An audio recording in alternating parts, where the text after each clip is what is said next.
जो एक शुद्ध विकार वर्जित अचल अमल पदार्थ है, जो एक ज्ञायक भाव निर्मल नित्य निज परमार्थ है, जिसके दर्श व जानने का नाम दर्शन ज्ञान है, हो नमन उस परमात्मा को जिसमें चरण ही ध्यान है।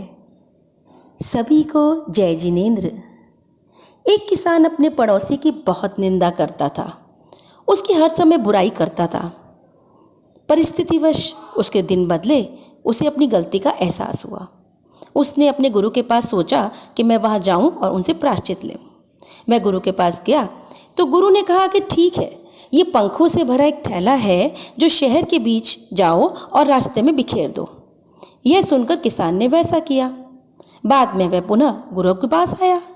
गुरु ने कुछ समय बाद कहा कि जाओ बेटे, पहले वे सभी पंख थैले में रखकर ले आओ। इस पर किसान ने ऐसा करने की बहुत कोशिश की। वह गया शहर में, पर सारे पंख ये क्या हवा से इधर उधर उड़ चुके थे। वह खाली थैला लेकर लौट आया और यही घटना अपने गुरु को बताई। गुरु ने कहा, यही बात हमारे जीवन पर लागू होती है। तुमने तो आसानी से कह दिया कि गुरु, मैंने तो बहुत कुछ उसको सुनाया, बहुत गाली गलौज की, तो मुझे प्रायश्चित दे दो। परंतु अपने शब्द रूपी बाण एक बार निकल गए तो उसे वापस नहीं तरकश में ला सकते। ठीक उसी प्रकार हम भी अपनी इस भागदौड़ भरी जिंदगी में जाने कितने ही लोगों को बुरी नज़र से, अपयश से या उनकी निंदा करती है। चलो वचनों और काया से ना सही, परंतु भावों में तो ये बहुत चलता है। जिस प्रकार उस किसान ने जाने कितने कितने कर्मों को बांध लिया, कितने कितने भवों तक, उसी प्रकार हम भी जाने अनजाने में कहीं यह तो नहीं कर रहे। थोड़ा सोचें। जो जैसा मिला है उसे स्वीकार लो समता से। भला ही होगा, अच्छा ही होगा, ऐसा ही रखो ध्यान। आज द्रव्य संग्रह का छठा दिन। बहुत अच्छी प्राकृत भाषा में आचार्य श्री नेमीचंद सिद्धांत जीव ने जो लिखा, आप उसका पठन पाठन कर रहे हैं। कल आपने जीव के बारे में सुना और आज भी आप यही करेंगे। जीव द्रव्य, द्रव्य जो सत है, जो है, अपना अस्तित्व रखता है। जीव कभी भी विनाश नहीं होगा उसका, अखंड है, अमर है, अमूर्तिक है। परंतु संसारी होने से, कर्मों में बंधा होने के कारण वह उसके विपरीत है। कल आपने जाना कि व्यवहार ने से वह जीव सुख का वेदन भी कर रहा है और दुख का भी, और वह चाहे छोटा सा छोटा सूक्ष्म निगोदिया जीव है, चाहे वह स्वयंभू रमण द्वीप का जीव है, दोनों में एक जैसे आत्मा के प्रदेश हैं। वह एक संकुचित और विस्तार नाम कर्म के कारण वह इलास्टिसिटी की तरह फैलता, घटता, बढ़ता रहता है। और एक नया प्रकरण सुना, समुद्र घात, यानी आत्मा के प्रदेश, शरीर से बाहर निकल जाना, जो 7 प्रकार का है। वेदना, कषाय, विक्रिया, मारणांतिक, तेजस में शुभ और अशुभ, आहारक और केवली समुद्रघात। यह जानना हमारे लिए जरूरी है, इसलिए आप अपने कॉपी और पेन को लेकर जरूर बैठें। जब जब पंडित श्री रतनलाल बेनाडा जी आपको एक नया प्रकरण समझाएं, आप जरूर लिखें, क्योंकि हमारे ज्ञान का क्षेत्रफल तो इतना बढ़िया है नहीं कि आज हमने कुछ पढ़ा और हमें आगे जीवन तक याद रहेगा, क्योंकि इसे हमें बार बार इसका चिंतन करना है, तभी तो हम अपने कर्मों की निर्जरा कर पाएंगे।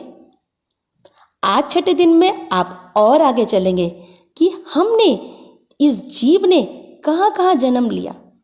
लोक का कोई ऐसा प्रदेश नहीं जहां पर जीव ने, हमने जन्म ना लिया हो, क्योंकि पंच परावर्तन किया है। 5 प्रकार के स्थावर, 2 इंद्रिय, 3 इंद्रिय, 4 इंद्रिय, 5 इंद्रिय, यहां जीव होते हैं।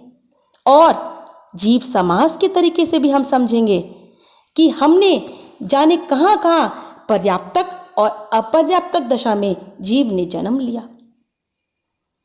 तो चलिए हम अच्छे भाव भाते हुए यही रखें, हमारे ध्यान में आओ प्रभु, आँखों में बस जाओ, अंधेरे दिल में आकर के परम ज्योति जगा देना।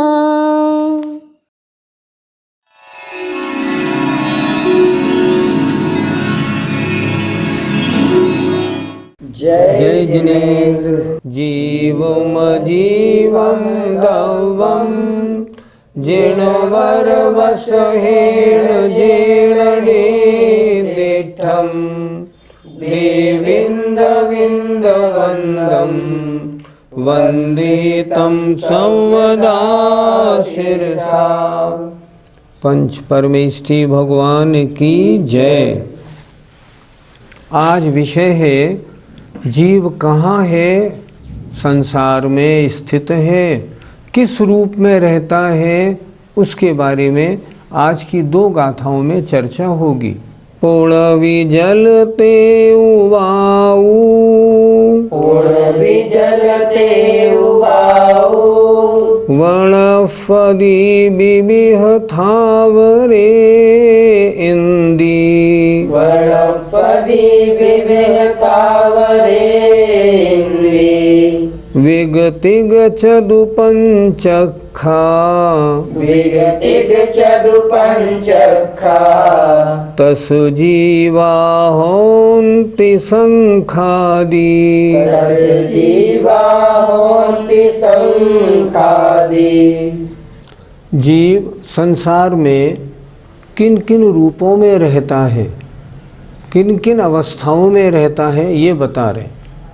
देखें, पुरवी पृथ्वी कायक, जल जल कायक, तेव माने अग्नि कायक, वायु माने वायु कायक, वनस्पति वनस्पति कायक, विविध माने तरह तरह के अनेक प्रकार के, थावर माने स्थावर, एक इंद्रिय होता है, और बिग माने 2, तिग माने 3, चदु माने 4, पंच माने 5 और अक्खा माने इंद्रिय, अर्थात 2 इंद्रिय, 3 इंद्रिय, 4 इंद्रिय और 5 इंद्रिय होता है। ये क्या हुए? तस जीवा, त्रस जीव होता है। जैसे शंखादि, शंख आदिक। फिर एक बार देखें, जीव संसारस्थ है, किन किन दशाओं में अवस्थाओं में रहता है। पुरवी पृथ्वी कायक, जल जल कायक, तेउ माने अग्नि कायक, वायु माने वायु कायक, वनस्पति माने वनस्पति कायक। तरह तरह का स्थावर एक इंद्रिय होता है। और शंख आदिक, बिग माने 2 इंद्रिय, तिग माने 3 इंद्रिय, चदु माने 4 इंद्रिय और पंच माने 5, अक्खा माने इंद्रिय, ऐसा तरस जीव होता है। इसमें स्थावर जीवों के 5 भेद बता दिए, 5 प्रकार स्थावर एक इंद्रियों में, और त्रस जीव के 4 भेद बता दिए। त्रस बनता है तो 4 अवस्थाओं में रहता है। शंख आदिक 2 इंद्रिय, चींटी आदिक 3 इंद्रिय, मक्खी आदिक 4 इंद्रिय और त्रिंच मनुष्य आदि पंचेंद्रिय जीवों में यह आत्मा स्थिर रहता है। एक इंद्रिय जीव किसे कहते हैं? इंद्रियां 5 होते हैं। उनमें जिन जीवों के मात्र स्पर्शन इंद्रिय होते हैं उन्हें एक इंद्रिय जीव या स्थावर कहते हैं। स्थावर जीव कितने प्रकार के होते हैं? आपने तत्वार्थ सूत्र में पढ़ा था, पृथ्वी तेजो वायु वनस्पतयः स्थावराः। स्थावर जीव 5 प्रकार के होते हैं, पृथ्वी कायक, जल कायक, अग्नि कायक, वायु कायक और वनस्पति कायक। अब जैसे पृथ्वी कायक, पृथ्वी ही जिन जीवों का शरीर है वे पृथ्वी कायक जीव होते। जल ही जिन जीवों का शरीर है वे जल कायक, अग्नि ही जिन जीवों का शरीर है वे अग्नि कायक, वायु ही जिन जीवों का शरीर है वे वायु कायक, और वनस्पति में पाए जाने वाले वनस्पति कायिक जीव होते हैं। निगोदिया जीव कौन होते हैं? वनस्पति कायिक जीव के दो भेद होते हैं, एक प्रत्येक वनस्पति और एक साधारण वनस्पति। प्रत्येक वनस्पति वाले जीव तो वनस्पति रूप होते हैं, और जो साधारण जीव होते हैं उन्हें हम कहते हैं निगोदिया। ये निगोदिया वनस्पति में भी पाए जाते हैं, इसके अलावा त्रस्त जीवों के शरीर में भी पाए जाते हैं। जैसे हमारे शरीर में अनंतानंत निगोदिया भरे पड़े हैं, तो ये निगोदिया हर जगह पाए जा सकते हैं। तो ये निगोदिया कैसे होते हैं? इनका शरीर एक होता है और उसमें आत्माएं अनंत होती हैं। जहाँ एक शरीर में एक शरीर के स्वामी अनंत जीव हों, उन्हें हम कहते हैं निगोदिया जीव। इनके मात्र एक इंद्रिय होती है। पर ये नहीं समझना, जैसे आपने पहले छेड़ाला में पढ़ा था ना, एक श्वास में 8-10 बार जन्म्यो मर्यो भर्यो दुख भार, कि निगोदिया जीव सब एक सांस में 18 बार जन्म मरण करते हैं, ऐसा नहीं। निगोदिया जीव भी दो प्रकार के होते हैं, पर्याप्तक और अपर्याप्तक। तो जो अपर्याप्तक होते हैं वो तो अर्थात जिनकी एक भी पर्याप्ति पूर्ण नहीं होती, वे तो एक सांस में 18 बार जन्म मरण करते, अर्थात उनकी आयु 1/24 सेकंड होती। और जो पर्याप्तक होते हैं, जिनकी 4 पर्याप्तियाँ पूरी हो जाती हैं, वे उनकी आयु अंतर्मुहूर्त होती है। ऐसे निगोदिया जीव होते हैं, और ये सारे संसार में भरे पड़े। क्या जलकायिक जीवों के और भी भेद होते हैं? जलकायिक जीवों के भेद नहीं होते, लेकिन जल को हम 4 प्रकार से समझ सकते हैं। पहली बात, हाइड्रोजन और ऑक्सीजन मिला जो बूंद बनी, उसे हम कहेंगे जल सामान्य। अच्छी तरह सुने आप लोग जरा, हाइड्रोजन ऑक्सीजन मिला जो पानी की बूंद बनी, हम कहेंगे ये जल सामान्य है, ये अजीब है। आपको बड़ा अजब सा लग रहा होगा, गिलास में जो पानी भरा हुआ है उसमें जो पानी है वो अजीब है, पानी में जो जीव हैं वे जीव हैं। उस बात को आज अच्छी तरह समझें। तो जो हाइड्रोजन ऑक्सीजन मिलने पर पानी की बूंद बनी, हमने कहा सामान्य जल, ये अजीब है। क्यों? क्योंकि जल पुद्गल का पिंड है। दूसरा, अंतर्मुहूर्त होने पर ये उत्पत्ति के योग्य हो गया, इसलिए जो जीव इसमें जन्म लेने के लिए विग्रह गति से आ रहा है और विग्रह गति में अभी है, उसे कहेंगे जल जीव।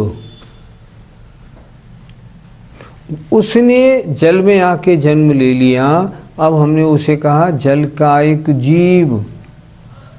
और जब उस पानी को हमने पहले दुहरे छन्नी से छाना और उबाल लिया, सारे जीव उसमें से हट गए, अब वो क्या बचा? जलकाय।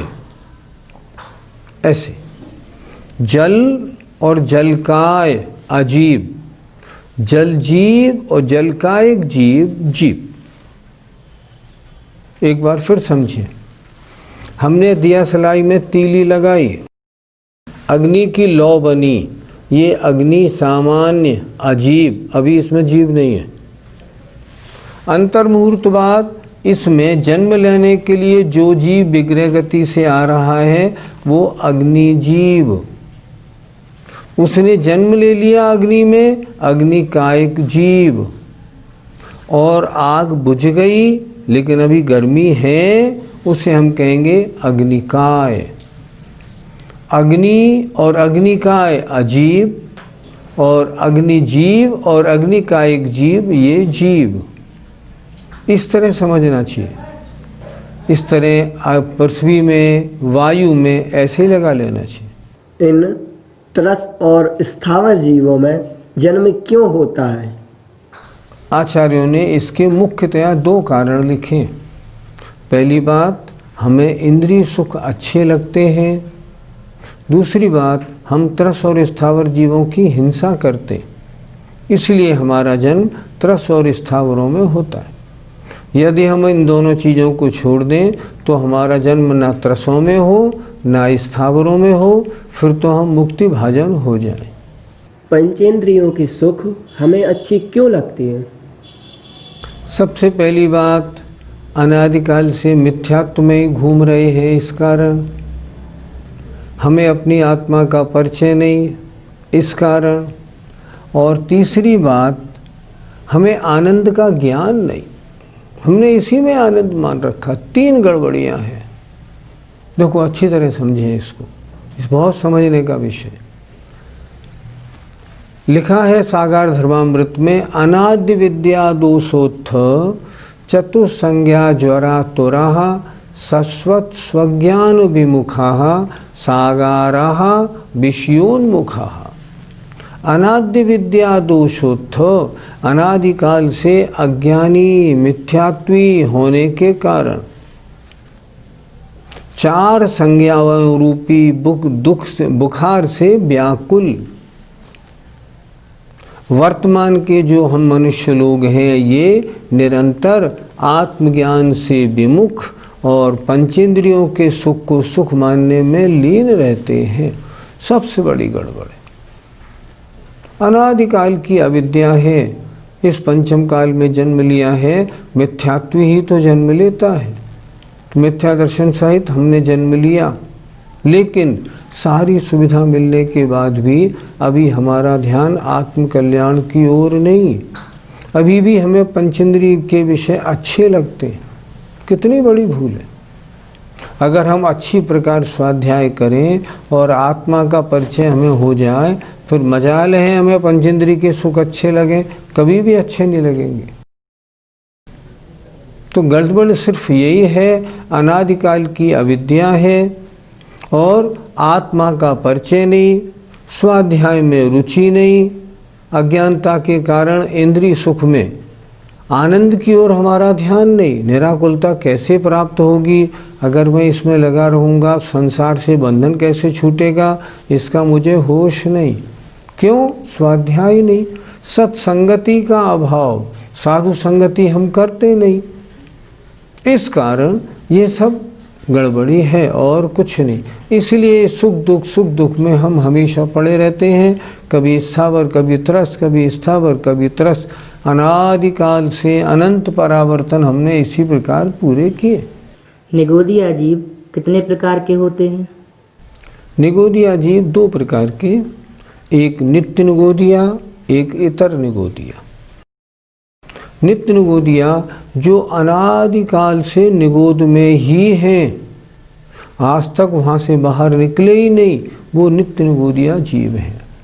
वे भी 2 प्रकार के होते हैं, एक अनादि अनंत नित्य निगोदिया, एक अनादि शांत नित्य निगोदिया।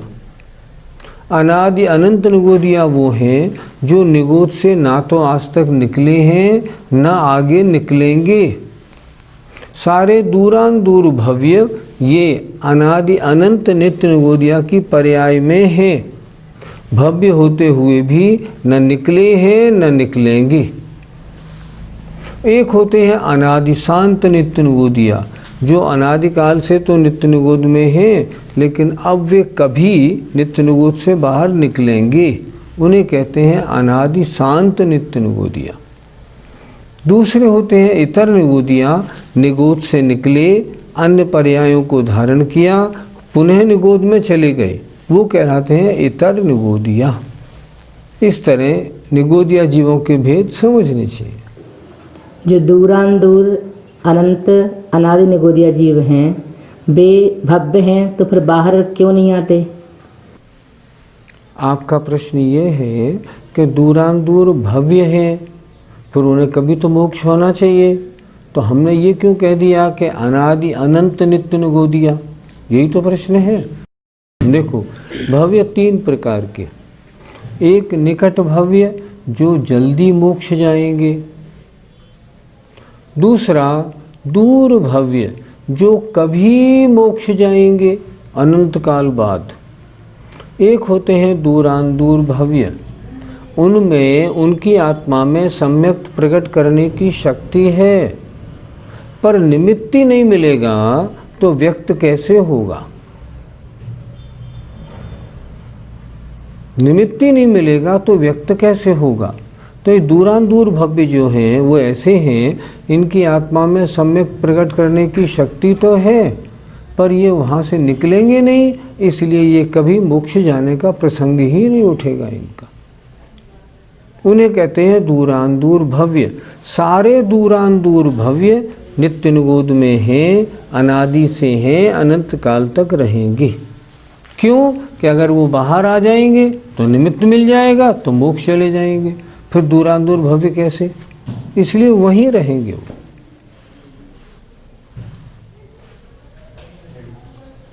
तो संसारी जीवों को हम कितने समास या भेदों में समझें? जीव संसारी अवस्था में कितने भेदों में रहता है, इस संबंध में अब ग्रंथकार दूसरी गाथा कह रहे हैं। समणावमणाणेया समणावमणाणेया पंचेन्द्रियलिम्मणा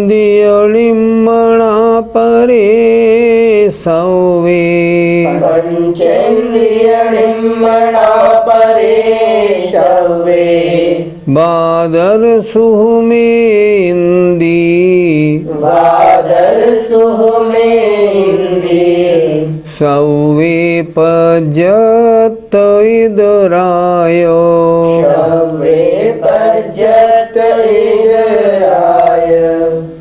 संसारी अवस्था में जो जीव है उसे हम कितने जीव समासों में बांटें? 14 में। जीव समास के भेद 14। कौन कौन से देखें? समणा, मणा माने मन, मन सहित, और अमणा, आ माने नहीं मन अर्थात मन रहित। मन सहित और मन रहित दो प्रकार के णेया जानने चाहिए। कौन? पंचेंद्रिय, पंचेंद्रिय जीव। पंचेंद्रिय जीव दो प्रकार के होते हैं, एक मन सहित, एक मन रहित, ऐसा जानो। परे सव्वे, परे माने शेष, सारे के सारे जीव, एक इंद्री, दो इंद्री, तीन इंद्री और चार इंद्री, निम्मणा ये मन रहित होते हैं। एक इंद्री, दो इंद्री, तीन इंद्री, चार इंद्री मन रहित, और पंच इंद्री जीव दो तरह के, मन सहित और मन रहित। आगे देखें, बादर और सुहुम माने सूक्ष्म, ये दो भेद किसमें? ए इंद्री, एक इंद्री जीव के दो भेद होते हैं, बादर एक इंद्री और सूक्ष्म एक इंद्रिय। फिर देखें, ए इंद्री, इसमें से हमने संधि विच्छेद किया। ए इंद्री, एक इंद्री जीव दो प्रकार के, बादर और सूक्ष्म। अब कितने हो गए ये हो गए, देखिए, एक इंद्री बादर, एक इंद्री सूक्ष्म, दो भेद। सव्य में भेद हो गए, दो इंद्री, तीन इंद्री, चार इंद्री। और पंचेंद्री के दो भेद हो गए, मन रहित और मन सहित। कुल मिला के हो गए 7 भेद। फिर एक बार देखें, एक इंद्री के दो भेद, बादर और सूक्ष्म, बादर एक इंद्री और सूक्ष्म एक इंद्री। परे सब्बे, शेष सब, दो इंद्री, तीन इंद्री, चार इंद्री। और पंचेंद्री के दो भेद हो गए, पंचेंद्री मन सहित सैनी, अमणा मन रहित असैनी। बादर एक इंद्री, सूक्ष्म एक इंद्री, दो इंद्री, तीन इंद्री, चार इंद्री, पंचेंद्री असैनी, पंचेंद्री सैनी, 7। और ये सब्बे ये सभी सातों के सातों पर्याप्त पर्याप्तक भी होते हैं और इदरा माने विपरीत माने अपर्याप्तक भी होते हैं। इन सात के दो दो भेद हो गए, पर्याप्तक और अपर्याप्तक। फिर समझते हैं। एक इंद्री के दो भेद, बादर और सूक्ष्म। अब इनके दो दो भेद, बादर पर्याप्तक, बादर अपर्याप्तक, सूक्ष्म पर्याप्तक, सूक्ष्म अपर्याप्तक। परे सब्बे से सारे दो इंद्री, तीन इंद्री, चार इंद्री, पर्याप्तक अपर्याप्तक। पंचेंद्रिय मन रहित असैनी, पर्याप्तक अपर्याप्तक, और सैनी पर्याप्तक अपर्याप्तक। इस प्रकार कुल मिला के जीव समास के 14 भेद हुए। फिर एक बार समझें। बादर एक इंद्री, सूक्ष्म एक इंद्री, दो इंद्री, तीन इंद्री, चार इंद्री, असैनी पंचेंद्री, सैनी पंचेंद्री, सात। और सातों के सातों पर्याप्तक, सातों के सातों अपर्याप्तक। सात में दो का गुणा किया तो ये जीव समास के 14 भेद हुए। इस प्रकार संसार में जो जीव स्थित है वो 14 प्रकार के जीव समासों में होता है। पर्याप्तक और अपर्याप्तकों में क्या अंतर होता है? पर्याप्तक वो हैं जिनके पर्याप्त नाम कर्म का उदय है और जिनकी पर्याप्तियाँ पूरी होती हैं। अपर्याप्तक वो हैं जिनके अपर्याप्तक नाम कर्म का उदय है और जिनकी पर्याप्तियाँ पूरी नहीं होती, उससे पहले ही उनका मरण हो जाता है। इस तरह पर्याप्तक और अपर्याप्तक में अंतर है। फिर देखिए, जिनकी पर्याप्तियाँ पूरी होती हैं वे पर्याप्तक, जिनकी पर्याप्तता कभी पूरी नहीं होंगी वे अपर्याप्तक कहलाते हैं। हमने एक बार निवृत्त पर्याप्तक भी पढ़ा था, तो ये निवृत्त पर्याप्तक क्या होते हैं? जिनके पर्याप्तक नाम कर्म का उदय है लेकिन जिनके अभी शरीर पर्याप्ति पूरी नहीं हुई है उन्हें हम कहते हैं निवृत्त पर्याप्तक। उनकी पर्याप्ति पूरी होंगी लेकिन अभी शरीर पर्याप्ति भी जब तक पूरी ना हो तब तक वो कहलाते हैं निवृत्त पर्याप्तक। लब्धि पर्याप्तक कौन होते हैं? लब्धि पर्याप्तक वो हैं जिनके अपर्याप्तक नाम कर्म का उदय है, जिनकी पर्याप्तता पूरी कभी नहीं होंगी, जिनकी पर्याप्ति पूरी होने से पहले ही मरण हो जाएगा, जिनकी आयु 1/24 सेकंड होती है, वो कहलाते हैं लब्धि पर्याप्तक। पर्याप्ति कौन कौन सी और कितनी होती हैं? पर्याप्तियाँ 6 होती हैं। आहार, शरीर, इंद्रिय, श्वासोच्छ्वास, भाषा और मन। इनकी परिभाषा भी समझ लें। आत्मा जब कहीं जन्म लेने जाता है तब शरीर के योग्य वर्गणाओं को ग्रहण करता है। तो पर्याप्तियाँ एक तरह से शक्ति हैं। तो जिन नौकन वर्गणाओं को ग्रहण किया उन नौकन वर्गणाओं को सॉलिड और लिक्विड बनाने की शक्ति का आना आहार पर्याप्ति। उसके बाद सेकंड स्टेज, सॉलिड से हड्डी आदि बनाना और लिक्विड से खून आदि बनाने की शक्ति होना, ये शरीर पर्याप्ति। तीसरी इंद्रिय पर्याप्ति, नाक यहाँ, मुंह यहाँ, कान यहाँ, इस तरह शरीर बनाने की यथास्थान शक्ति प्राप्त हो जाना, इसे कहते हैं इंद्रिय पर्याप्ति। कौन सी इंद्रिय कहाँ कितनी बनेंगी, इसके बनाने का नाम इंद्रिय पर्याप्ति। चौथी पर्याप्ति होती है श्वासोच्छ्वास। सांसोच्छ्वास खींचने और निकालने की योग्यता शक्ति आ जाना, ये श्वासोच्छ्वास नाम कर्म से आती है। श्वासोच्छ्वास पर्याप्ति। पांचवी भाषा पर्याप्ति। भाषा वर्गणा के जो परमाणु हैं उनको अपनी इच्छानुसार काखा गाघा रूप परिणमन कराने की शक्ति प्राप्त हो जाना भाषा पर्याप्ति। और मन बनाने और मन से चिंतन करने की शक्ति प्राप्त हो जाना, ये मनः पर्याप्ति कहलाती है। इस तरह पर्याप्ति 6 होती हैं: आहार, शरीर, इंद्रिय, श्वासोच्छ्वास, भाषा और मन। हमारी कितनी पर्याप्ति हैं? आपके 6 पर्याप्तियाँ। अगर 6 पर्याप्ति नहीं होती और 6 पर्याप्ति पूरी नहीं होती तो ये शरीर कैसे बनता? इसलिए 6 पर्याप्ति। और अच्छी तरह सुने, एक इंद्रिय के 4 पर्याप्ति: आहार, शरीर, इंद्रिय और श्वासोच्छ्वास। 2 इंद्रिय, 3 इंद्रिय, 4 इंद्रिय के भाषा और जुड़ गई, 5 पर्याप्ति। पंचेंद्रिय जीव सैनी के मन पर्याप्ति और जुड़ी। असैनी पंचेंद्रिय के 5 पर्याप्ति, सैनी पंचेंद्रिय के 6 पर्याप्ति। हम सैनी पंचेंद्रिय हैं, इसलिए हमारे 6 पर्याप्ति हैं। इन 14 जीव समासों में अच्छा कौन है और बुरा कौन है? सच तो ये है, ये 14 जीव समास संसारी जीव के भेद है। संसारी जीव तो बुराई होता है, अच्छे तो मुक्त जीव हैं।